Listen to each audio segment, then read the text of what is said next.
আসসালামু আলাইকুম ওয়া রাহমাতুল্লাহ। চলেন আজকে তাসবিহ গণনা করে আমরা সকলে মিলে শিখি। তাসবিহ গণনা করবেন ডান হাতে। ডান হাতে আপনার যে দিক দিয়ে সুবিধা হবে সেদিক দিয়ে গুনবেন। আমি যে দিক দিয়ে গুনে আমার সুবিধা মতো সেটা আপনাদের একটু দেখিয়ে দিই।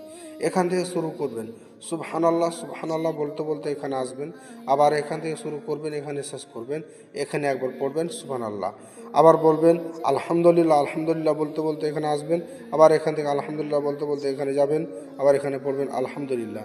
তৃতীয়বার আল্লাহ আকবার বলে শুরু করবেন, পড়তে পড়তে এখানে যাবেন, আবার এখান থেকে শুরু করবেন, এখানে শেষ করবেন, এখানে শেষে বলবেন আল্লাহ আকবার।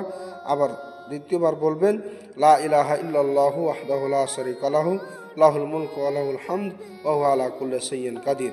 আশা করি তাসবিহ গণনা করাটা স্পষ্ট হয়েছে, বুঝতে পেরেছেন। ভিডিওটি যদি ভালো লেগে থাকে তাহলে like, share, comment, subscribe, follow করে দিবেন এবং আমার পাশে থাকবেন।